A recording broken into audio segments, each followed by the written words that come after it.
This video is brought to you by Squarespace. From websites and online stores to marketing tools and analytics, Squarespace is the all-in-one platform to build a beautiful online presence and run your business. This painting of George Washington is likely a copy of a much more famous painting, but it still deserves our attention and respect. But in its current state, it's really kind of lousy. It's really dark and really dirty. There are some surface issues that compromise our ability to see the painting and not just the surface. But ultimately, it just looks drab. And for a man who was so important and had such an outsized footprint during his life, well, his portrait should do the same, even if it's small. We can see all of that discolored old varnish and surface grime on the painting. And we can also see that the surface is really textured, and this could be a combination of old varnish and surface grime that's just been built up over many years. And we know this painting has been conserved at least once in the past, so who knows what was done to this painting. But our job is to figure it out and undo it and put George Washington back together again.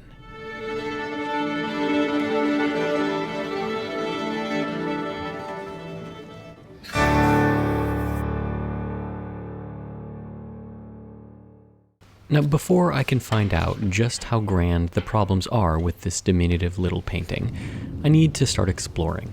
This painting is in a frame, and there's a backing board on the back, which is covering up, well, the painting. And I need to remove it. And I'll start by taking my pliers and pulling out these framer's points. Now, framer's points are basically little pieces of metal that are shot in to the frame with kind of a modified staple gun, and they hold the backing board in place. And as I remove this backing board, just a piece of cardboard, I can see the board to which this painting is adhered. And I try to get it out, but it's fighting me. Apparently it's been glued or adhered or somehow affixed in, but eventually I do break it loose, at least part of it. You can see that this board is not a perfect oval, and it's too small for this frame. So they've added little pieces of board afterwards to compensate for the gap that was visible when it was framed. All of this stuff needs to come off. And in order to protect the painting, I'm going to face it with my traditional fish gelatin and washi paper. Once the fish gelatin is heated up and melted, it is solid when it's in the refrigerator and cooled, I can find a piece of paper. And here I'm using a heavier weight paper than normal because I think it's going to help give some extra support onto this painting and also be easier to remove because it doesn't disintegrate as easily as the thin stuff. So after tearing it to fit and then aligning it on the face of the painting, I'll use a brush and some of this fish gelatin and bond it down in place. And I use fish gelatin as opposed to rabbit skin glue or hide glue because it has a lower tack. It's an adhesive and so it will stick, but certainly not as much as a hide glue or even a rabbit skin glue. And now, over the course of a few hours, the glue dries and the paper becomes opaque and we say goodbye to George Washington. At least for now. He'll be back later, after a journey. This painting is going to be removed from this board. But unfortunately, I cannot remove the canvas from the board. The adhesive is unknown and unresponsive to any solvents or solutions that I've used in the past. So I have to remove the board from the painting. And in this case, it's just a compressed cardboard, multiple layers of recycled paper compressed into one thick board. And so using my scalpel and a myriad of other tools, I can slowly begin peeling back each layer. It's a tedious process, but for a small painting like this, it goes relatively quickly. One layer after another, the layers separate easily and reveal what's underneath. Once I've gotten it down fairly thin, I can use my scalpel to shave off the last layer and the piece of paper to which the canvas is adhered.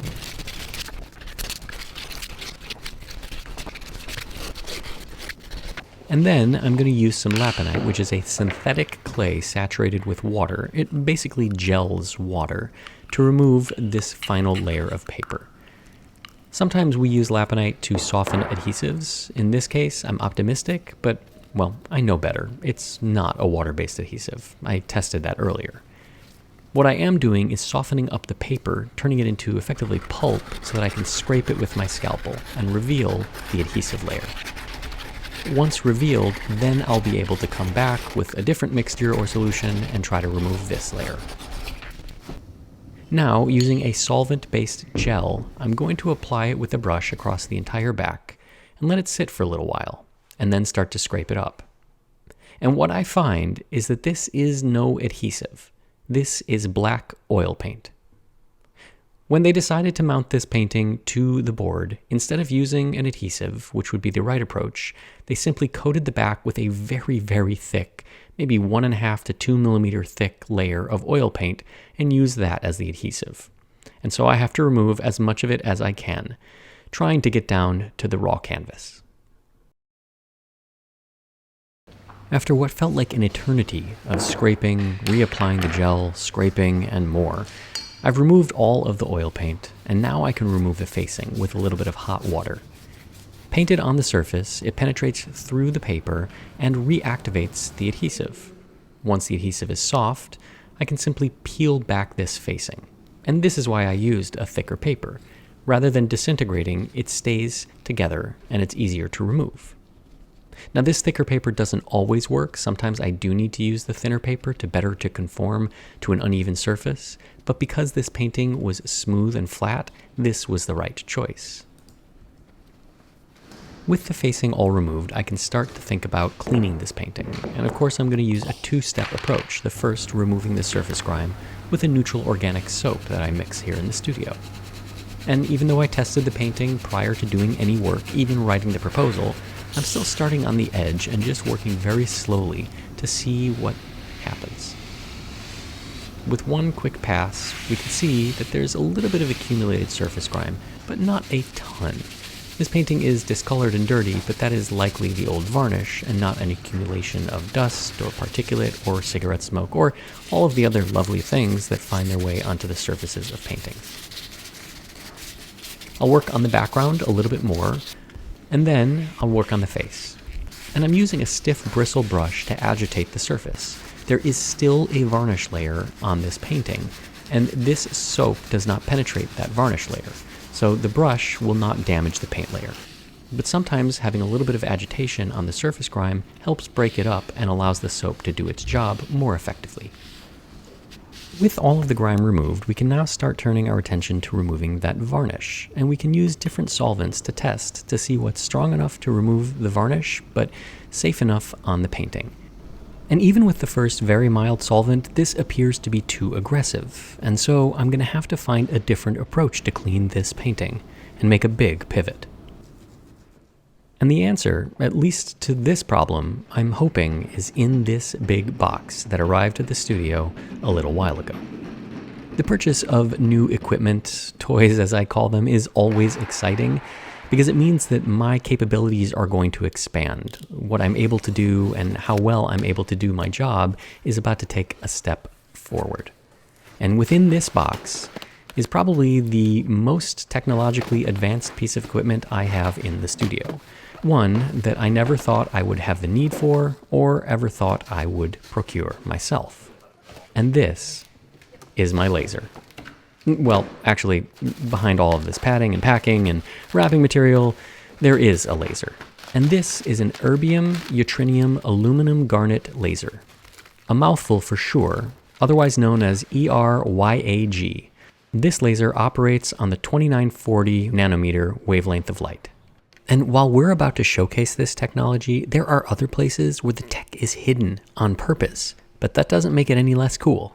And that's one thing that makes Squarespace so unique. All of their technology is invisible and seamless.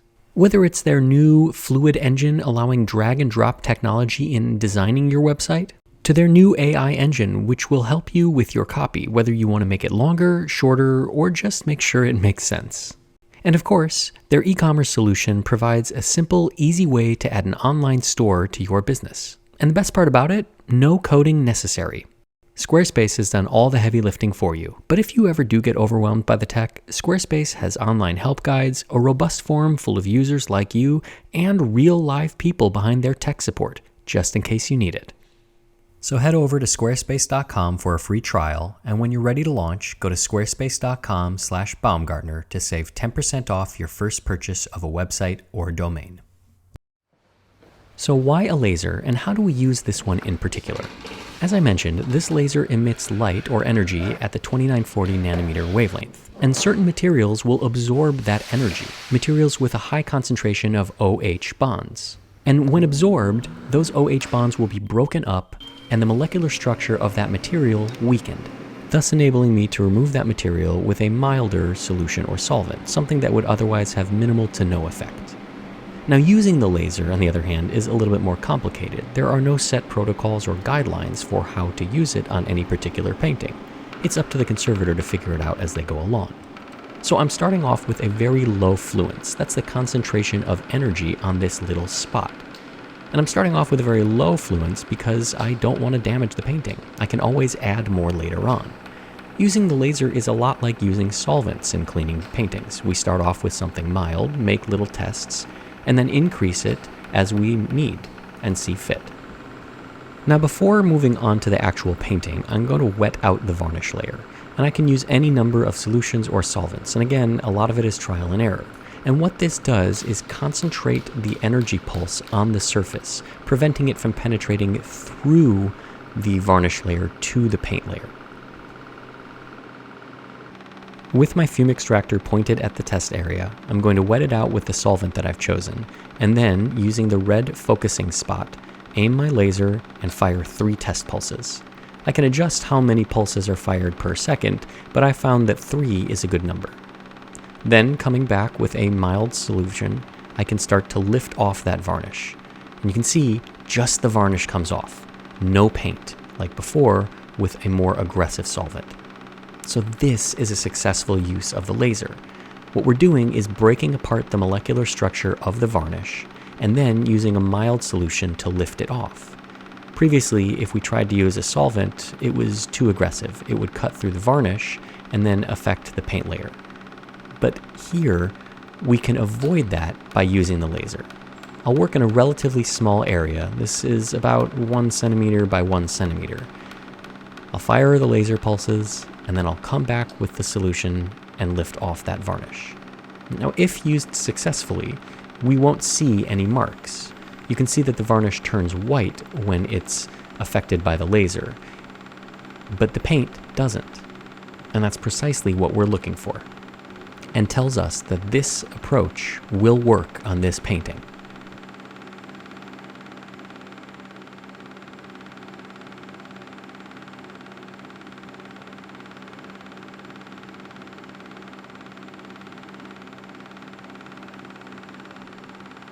Now, just like with the solvent approach, I'm working on an area that is confined and small, and I've started on this area where I think I'm going to get a really good result because I know how the shirt is supposed to look. It's supposed to look white and not yellow.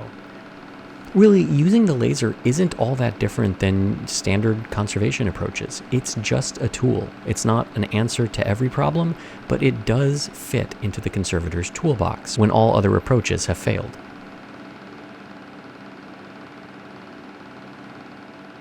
The use of lasers in art conservation dates back to the early 70s in Italy, where they were pioneered.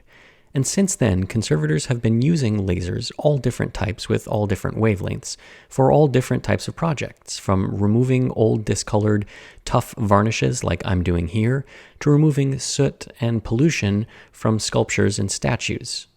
And while there's a lot of literature about how to use lasers in art conservation, the grand takeaway is that really it's just another tool, and everybody's got to figure out how to use the tool effectively and safely, and make it a value add to their practice, which is both exciting and a lot of pressure. And just like with the solvents, once I've gathered enough data about how the painting responds in an area that I feel comfortable working on, I'll move on to the more high stakes area, and this is George Washington's face. So I'll continue to wet out the varnish, apply the laser, and then remove it with a solution. And this is how I'm going to clean this painting.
While the laser is effective, it's slow, working centimeter by centimeter. Imagine working on a massive painting. It would take weeks, if not longer.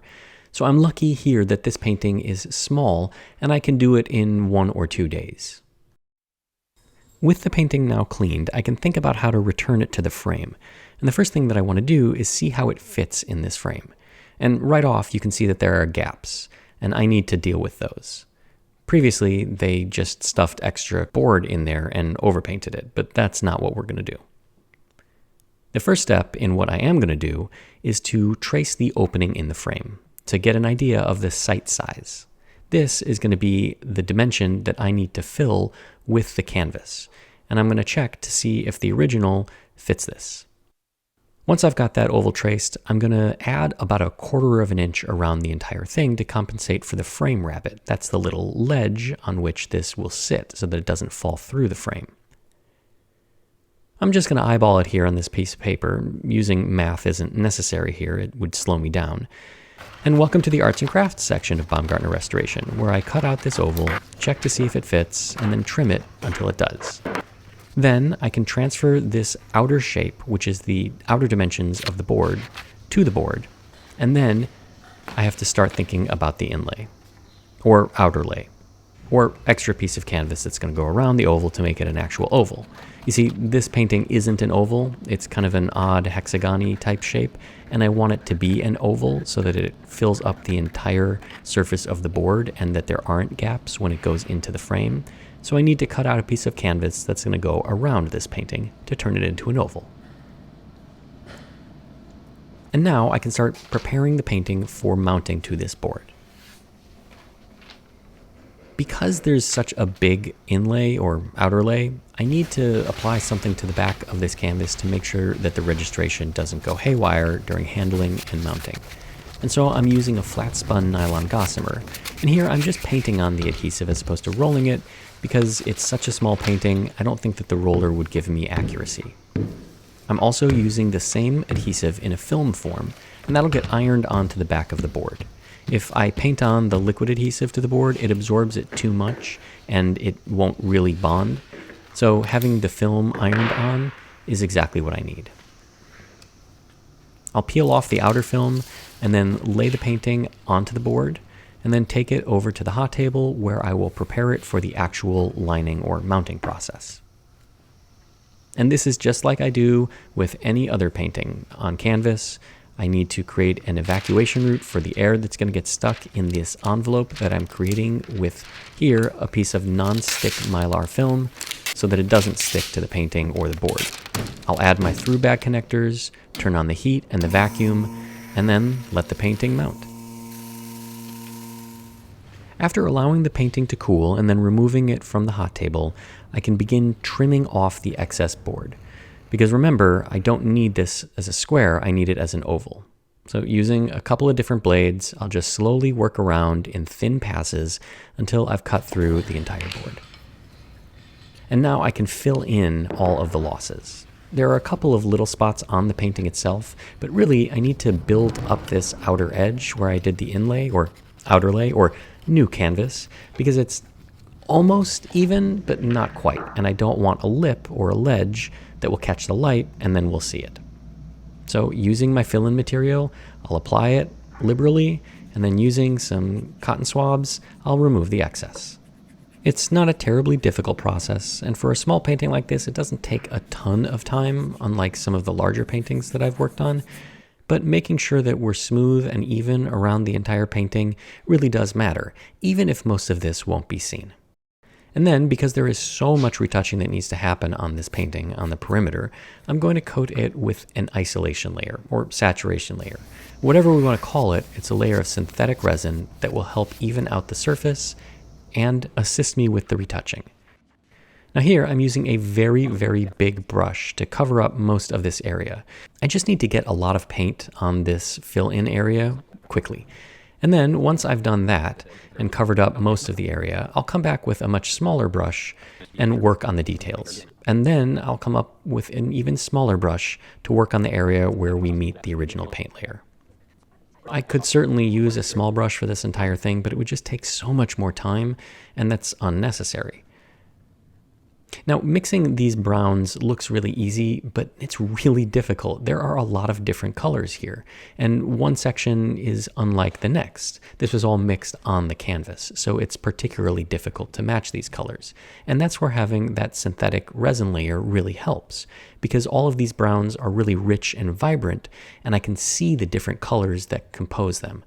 When the painting isn't varnished, it looks really dry and flat, and it's hard to differentiate, let's say, a cool brown from a warm brown.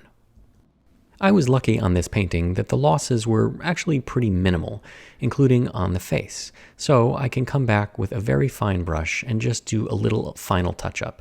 And here I'm just looking to get rid of any of the areas that are eye-catching and damaging, or any of the losses, like right here. And in some shots, like George Washington's hair, I just need to glaze in a little bit where it was skinned during the previous cleaning, just to complete the image. It's surprising that even sometimes the smallest paintings that don't look like they have a lot of retouching can take a tremendous amount of time. And this painting was no exception. What I thought was going to take, just about an hour, took me several. And I attribute that mostly to those browns giving me a hard time. Of all the colors I have to retouch, blacks and browns are my least favorite. Give me a bright blue any day and I'll take it.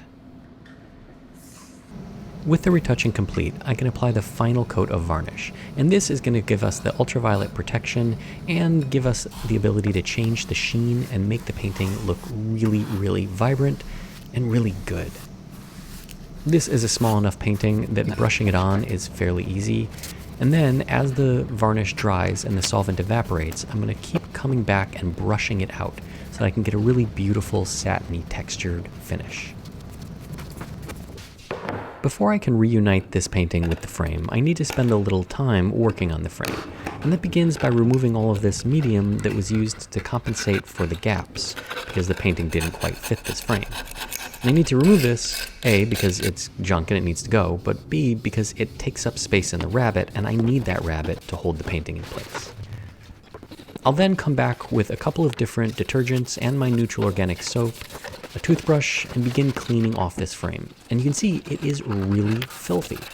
I'm also going to remove all the paper tape from the back because I'm cleaning it and I may as well. I'll remove the old wire, in addition, and then I'll come back and try to remove some of this overpaint from the original gold inlay.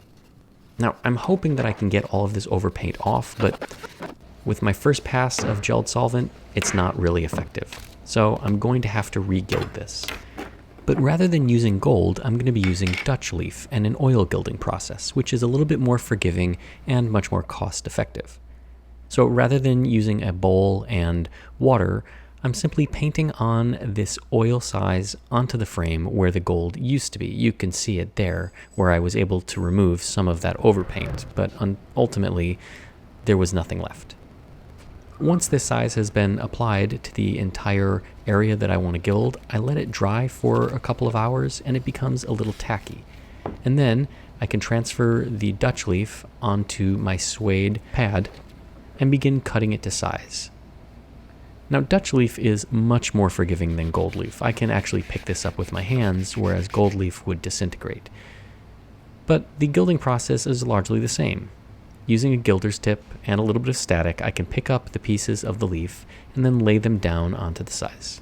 I'll tap them into place and then move on to the next. Now, oil gilding is, as I said, much more forgiving and can be applied to any surface. Windows, metal, cars, you name it. You don't need an absorbent bowl like you do with water gilding. This is a relatively small area to gild, so it doesn't take much time to apply all of the leaf. And once I do, I can come back and I can start tamping it down with a brush. And here I just want to make sure that the entire leaf has contact with that oil size. Once I'm satisfied, I can then start really working it into place with a cotton ball. And then ultimately I can start removing the excess just by brushing it off.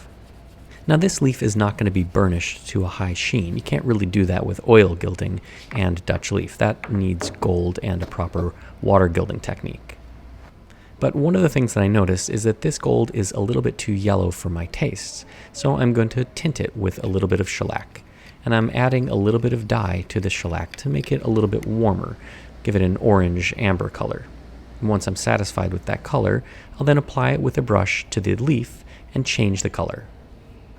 I can do this as many times as I need to get the color that I want, and you can see that it doesn't make the gold look cloudy or anything other than a little bit richer in color. I could do this with any color, blue, green, red, purple, but here I've chosen to use a warm amber color to better recreate the look of actual gold. Once that's complete, I'm going to come back and paint in the black area of the frame where it was abraded and scratched and rubbed off. This also allows me to give a nice crisp edge to the transition between the gold and the black. And then, last but not least, I'm going to add a little bit of foam tape to the inside of the rabbit, so when the painting is set in, the wood doesn't scratch or otherwise damage it. And this is double-sided foam tape that's archival. It's meant for use in conservation, so it's absurdly expensive. I'm sure that there is a more cost-effective solution found in any other industry, but this is what we're going to use today.